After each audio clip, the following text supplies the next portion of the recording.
Senhoras deputadas, senhores deputados, está reaberta a sessão. Passamos à ordem do dia. Discussão e votação em turno único. PL 259/2023, autor deputado Fabiano da Luz. Institui o Programa Educacional de Primeiros Socorros e Prevenção de Acidentes no âmbito da Rede Pública Estadual de Ensino do Estado de Santa Catarina. Com emenda modificativa, pareceres favoráveis das comissões, discussão, votação, aprovada a matéria. Discussão e votação em turno único.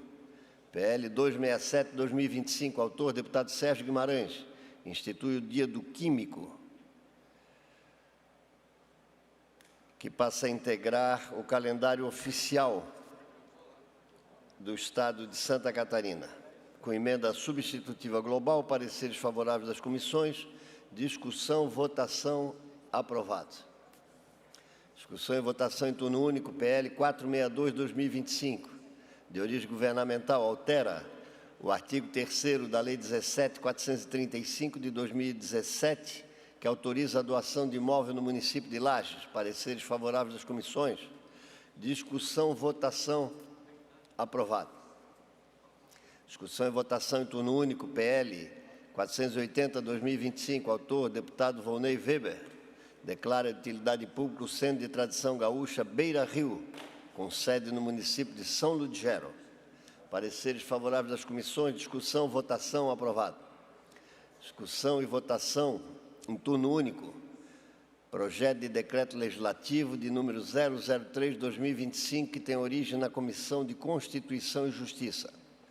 Disciplina as relações jurídicas decorrentes da perda de eficácia da medida provisória 266 de 2025, que altera o artigo 6º da Lei Complementar 831 de 2023, que institui o programa Universidade Gratuita e estabelece outras providências, e também o artigo 7º da 18.672 de 2023, que institui o Fundo Estadual de Apoio à Manutenção do Desenvolvimento da Educação Superior Catarinense, Fundesc, e ainda assistência financeira para o pagamento das mensalidades dos cursos de graduação frequentados por estudantes em instituições de ensino superior, que especifica.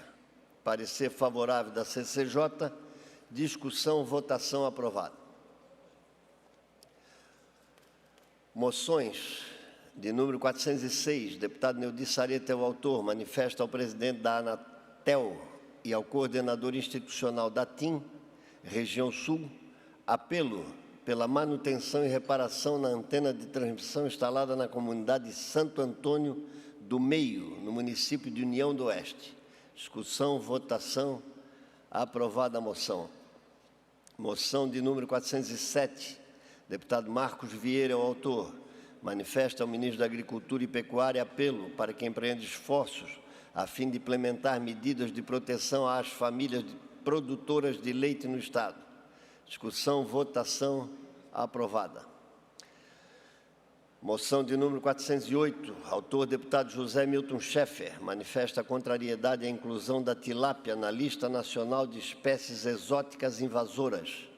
Discussão, votação, aprovada a moção. Moção de número 409 e moção de número 410, de autoria do deputado Gessé Lopes e Carlos Humberto, manifestando a diversos policiais militares de Santa Catarina aplausos por ato de bravura. Discussão, votação, aprovado. Não há mais matérias a deliberar. A presidência comunica que encaminhará aos destinatários, na forma do regimento interno da Casa, as indicações de números 1143 a 1152, e comunica ainda que foram deferidos, conforme determina o regimento interno da Casa, requerimentos de números 4012 a 4036. Explicações pessoais. Inscrito o deputado Mário Mota. Tem a palavra na forma do regimento por até 10 minutos.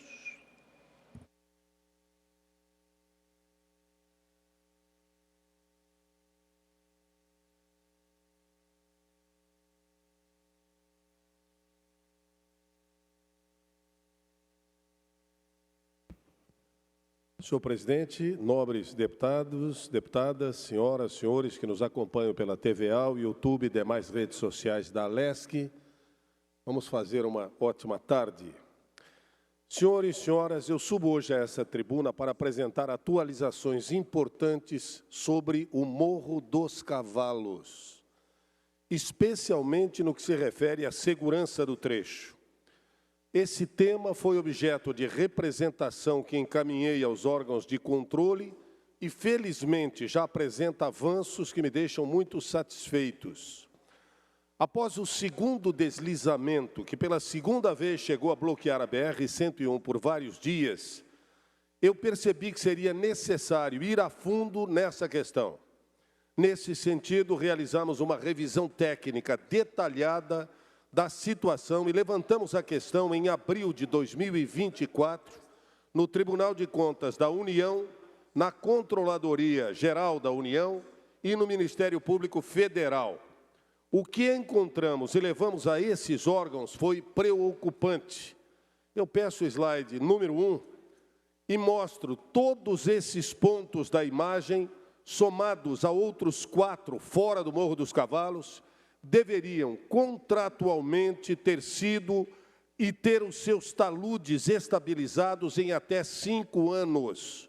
Entretanto, até 2016, apenas 2 pontos, o 10 e o 13, haviam sido executados, correspondendo a míseros 0,4% dos recursos previstos.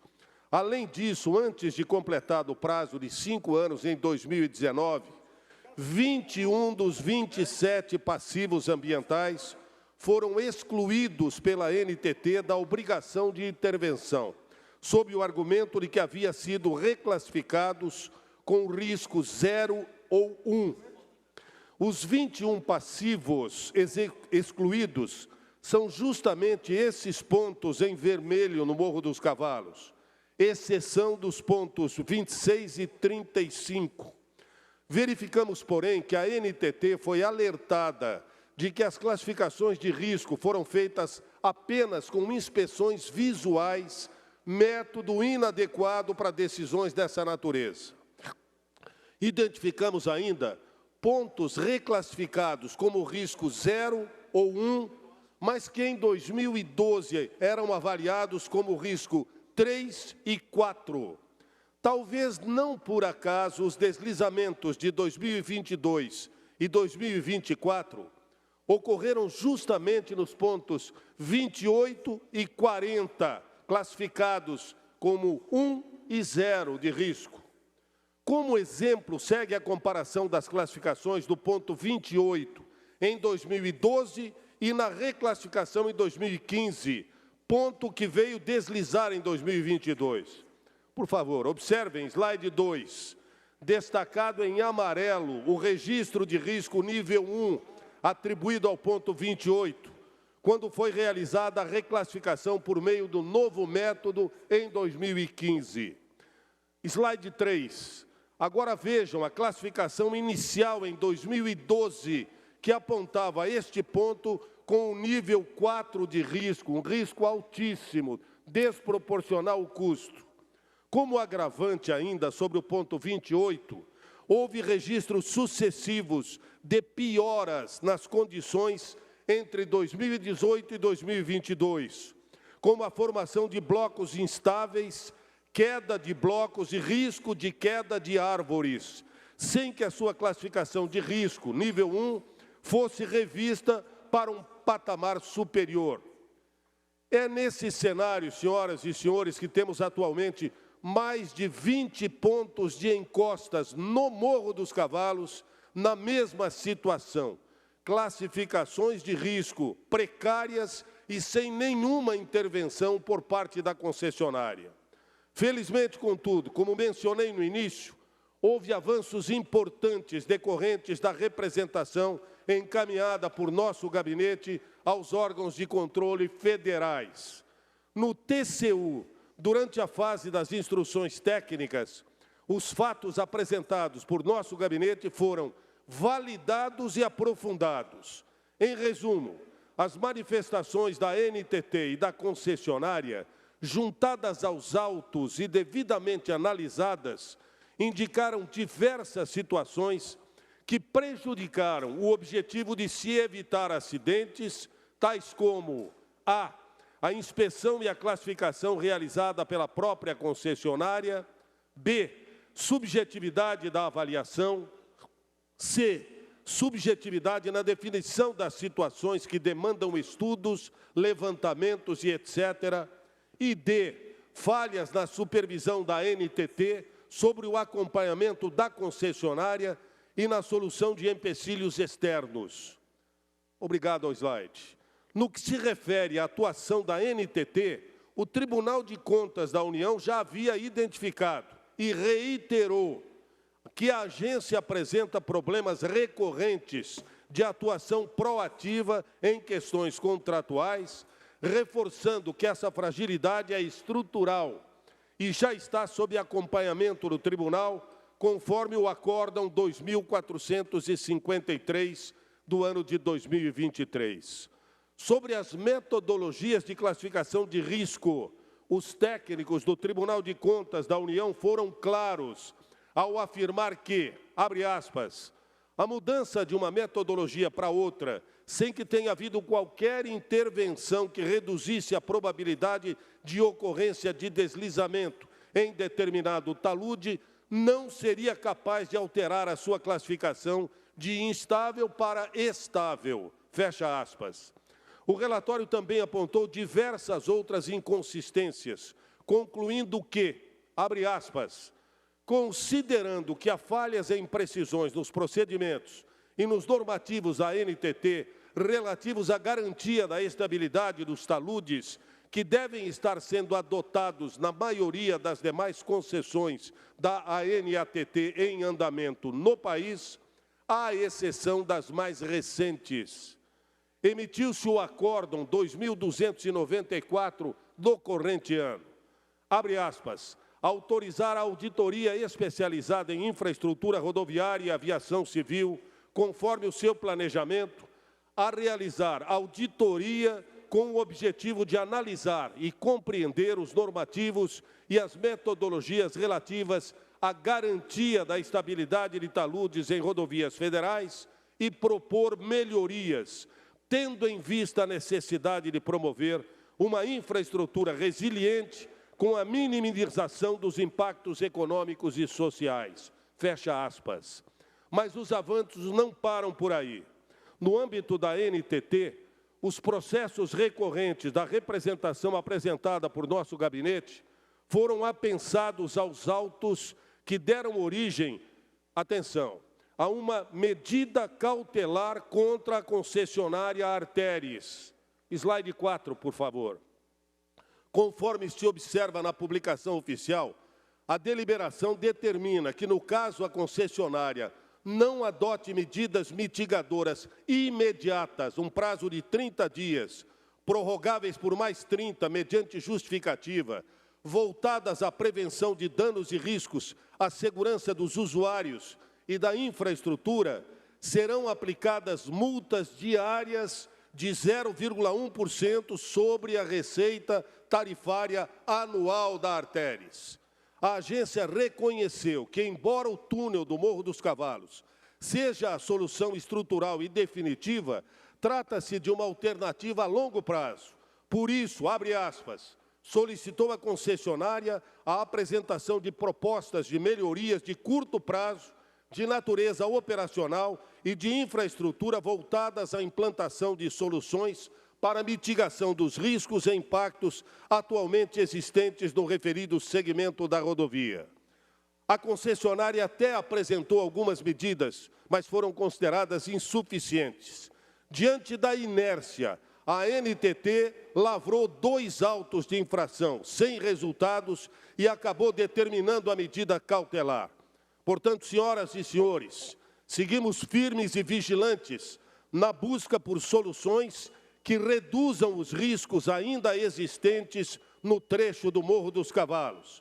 Apesar da burocracia que marca a administração pública, é gratificante ver que estamos avançando na adoção de medidas imediatas para aumentar a segurança de quem trafega no local.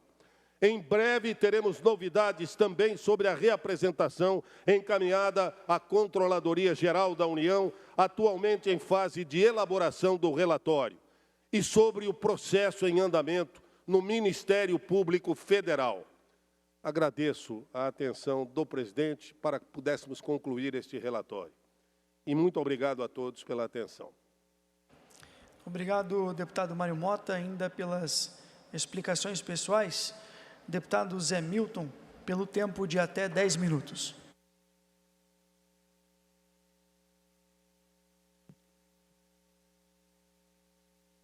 Caro deputado Lucas Neves, que preside essa sessão, o que me traz aqui foi uma moção aprovada agora há pouco aqui no plenário, de nossa autoria, que vai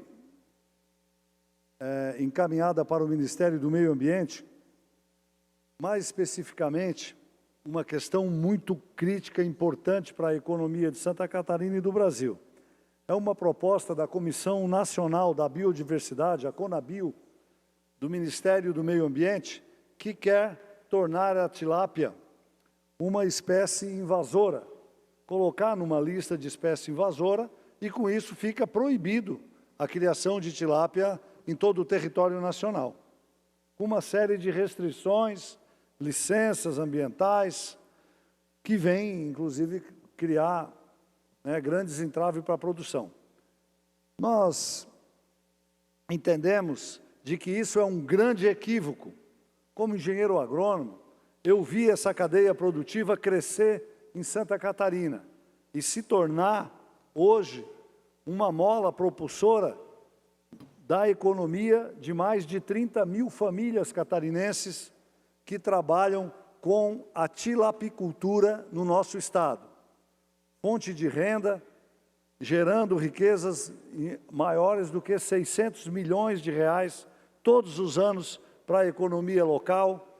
Existe uma cadeia produtiva aqui já estabelecida, desde laboratórios para a produção de alevinos até frigoríficos que produzem filé de tilápia, subprodutos da tilápia que vendem para o mercado nacional e também o mercado internacional, gerando emprego e renda em Santa Catarina e no país.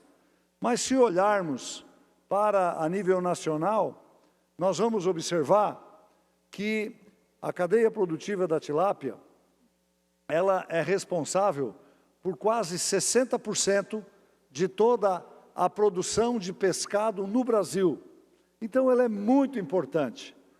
Para a economia local, nós sabemos que regiões, e aqui está presente o Dado, que é secretário de Agricultura lá de Braço do Norte, sabe da importância dessa cadeia produtiva, do que ela significa na geração de riqueza, de emprego e renda para todo o Vale do Braço do Norte.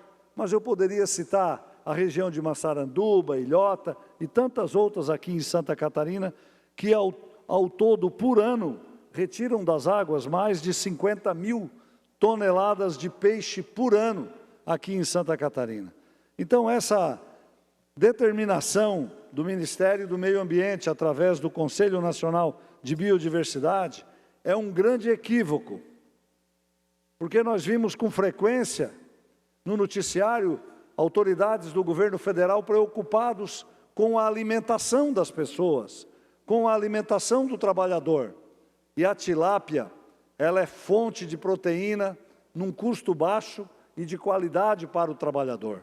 Então eu venho a essa tribuna fazer um grande apelo para o governo federal, para que retire das listas de espécies invasoras a tilápia, pela importância que ela tem na economia, pelo baixo impacto que ela causa no meio ambiente, pela alta produtividade desse peixe, que é responsável pela alimentação de milhares e milhares de pessoas todos os anos, geração de emprego e renda para muitas famílias de agricultores, bem como também de trabalhadores nos frigoríficos que nós temos aqui em Santa Catarina e no Brasil. Queremos que o Ministério do Meio Ambiente e a CONABio suspendam qualquer decisão até que haja um estudo técnico melhor avaliado, também de impacto econômico na vida de muitos criadores.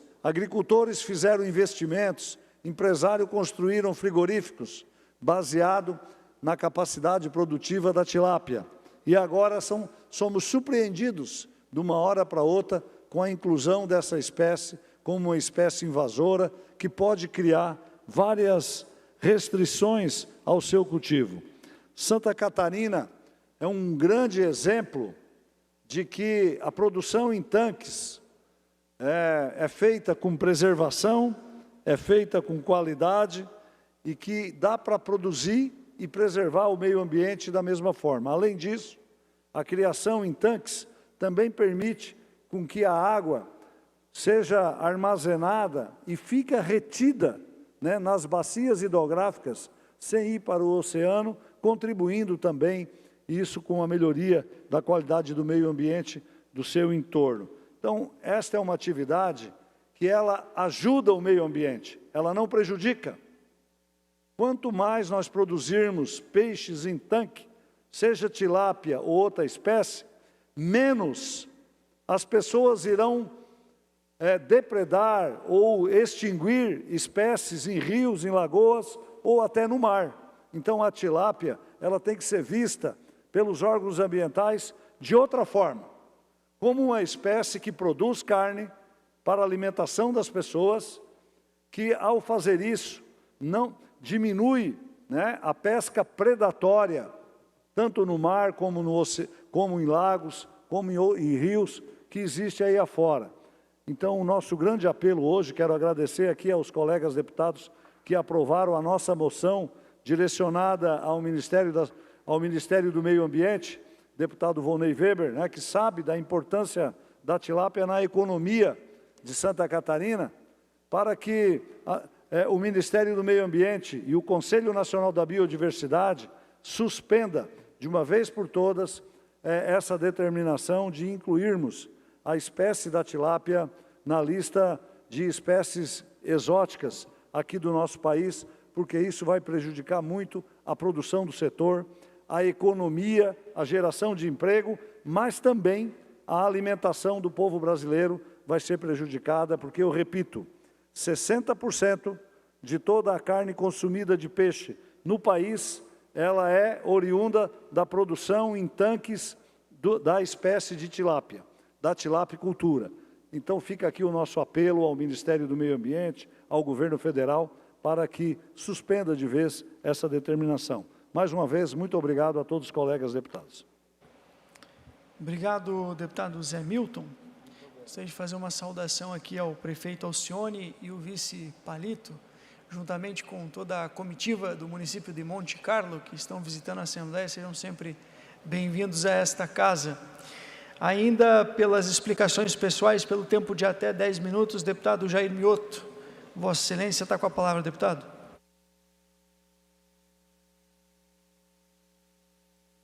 Senhor presidente, quero me solidarizar aqui com o deputado José Milton. Realmente o governo federal, depois de tentar prejudicar as APAES, agora quer tentar prejudicar também a produção de tilápia. Esse governo realmente tem deixado muito a desejar. Mas o que me traz a essa tribuna, senhor presidente, é a repercussão que temos visto de um projeto de lei que foi aprovado ontem aqui nessa casa por unanimidade. Já de antemão agradeço a todos os deputados pelo apoio, e é mais um projeto que fizemos em defesa, proteção das crianças, dos adolescentes, e olha que eu nem faço parte da comissão, cujo presidente é o deputado meu correligionário, e talvez até parente, deputado Rodrigo Minotto. Talvez alguém, deputado Sérgio, tenha trocado o Mioto com o Minotto, enfim. Mas esse nosso projeto, a exemplo daquele que nós aprovamos nessa casa, o governador sancionou, que proibiu em Santa Catarina a exposição de crianças e adolescentes no âmbito escolar a danças e coreografias que fazem conotação, apologia à sexualidade. Esse projeto que nós aprovamos ontem, também em defesa das crianças e adolescentes, tem a ver com a Defensoria Pública do Estado. E nós recebemos muitas visitas da Defensoria Pública. Esse deputado, inclusive, é um dos deputados que mais encaminha demandas para a Defensoria Pública do Estado, que é justamente aquele setor que faz frente às demandas sociais, às dificuldades, as pessoas em dificuldade financeira, que às vezes estão passando uma estação difícil da vida e precisam desse socorro, que, aliás, também, deputado Lucas Neves, essa casa fez justiça à Defensoria Pública nesta legislatura, quando nós aprovamos a equiparação, os ajustes necessários para que a Defensoria Pública possa atender melhor a toda a sociedade, as questões sociais. Esse nosso projeto agora, aprovado ontem, deputado Sérgio Guimarães, ele determina que os cartórios informem a Defensoria Pública do Estado quando, do registro civil do nascimento de crianças, não constar o nome do pai. E, para nossa surpresa, os números trazidos à época dão conta de que no Estado, por ano, cerca de 3.800 crianças são registradas sem o nome do pai. E o nosso Estado, que, diga-se de passagem, é um Estado defensor da família, conservador, então é uma espécie de contrassenso isso. E também o nosso projeto prevê que os cartórios orientem as mães a que possam buscar auxílio na Defensoria Pública, tanto para a correção do nome, para a colocação do nome por consenso, como também para, se a situação exigir, para solicitar pensão alimentícia. Então, com esse projeto, nós estamos protegendo as nossas crianças, estamos garantindo também a questão dos seus direitos, dos direitos das crianças e das mães. E temos recebido muitos comentários nas redes sociais, inclusive pessoas na fase adulta, se lamentando por até hoje não ter o nome do pai no registro de nascimento, algumas pessoas adultas parabenizando e dizendo: olha, deputado, eu já tenho tal idade, mas até hoje é uma das tristezas que eu tenho na vida de sequer ter o nome do meu pai no registro de nascimento. Então, um projeto importante, e parabenizar também a Defensoria Pública por trazer essa demanda para que possam também estar orientando as mães e que possa surgir uma conscientização dos pais também, que não abram mão dessa função, que é algo tão nobre nessa terra, que é exercer a paternidade, ter filho, cuidar de alguém, dar propósito, destino às nossas crianças. Então, para registrar e parabenizar esta casa que aprovou ontem esse projeto aqui por unanimidade. Muito obrigado, senhor presidente. Obrigado, deputado Jair Mioto. Não há mais nenhum inscrito para falar. Esta presidência, antes de encerrar a sessão, convoca outra ordinária para amanhã no horário regimental. Está encerrada a sessão. Boa tarde.